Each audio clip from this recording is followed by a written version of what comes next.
ஆண்டவராகிய இயேசுவின் நாமத்தினாலே உங்கள் யாவருக்கும் இந்திய தேசத்தின் 80வது சுதந்திர நல்வாழ்த்துக்கள். Happy independence day.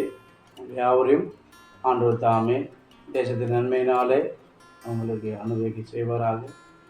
சொல்லப்பட்டபடி வெறுமனமே ஏழுக்கு சுதந்திரம் இல்லாதபடிக்கு எல்லோரையும் பொருளாதார சுதந்திரத்தில் சமாதான சுதந்திரம், வேலைவாய்ப்பிலே சுதந்திரம், வறுமையிலே ஒரு சுதந்திரம், வியாதி இல்லாத ஒரு சுதந்திரம், ஆரோக்கியமான சுதந்திரம், இப்படி எல்லாவற்றிலும் ஆரோக்கிய நிலைமையிலே பொருளாதார அடிப்படையிலே சுதந்திர காற்றை சுவாசிக்கும்படி கர்த்தர் செய்வாராக.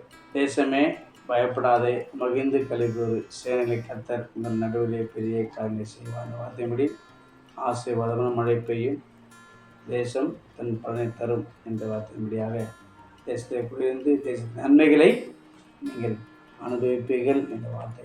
இந்த சுதந்திரத்திலே இல்லை அவருக்கு மகிழ்ச்சி வேறு வெறுமனே சுதந்திரம் மாத்திரமில்லாதபடிக்கு எல்லா வகையிலும் படிப்பிலே, பொருளாதாரத்திலே, சமாதானத்திலே, சௌக்கியத்திலே, ரட்சிப்பிலே, பாவ மன்னிப்பிலே, நீதி நியாயத்திலே கர்த்தர் சுதந்திரம் அடைய செய்வாராக. உங்களையும் குடும்பத்தையும் கர்த்தர் ஆசீர்வதிப்பாராக. உங்களை அவரை வாழ்த்தி அடுநாய் ஊழியர்கள் சார்பாக, அடுநாய் திருச்சிகள் சார்பாக வாழ்த்துக்களை தெரிவித்து தாமே உங்களை ஆசீர்வதிப்பார். மகிழ்ச்சியாக இதை கொண்டாடுங்கள். God bless you. Shalom.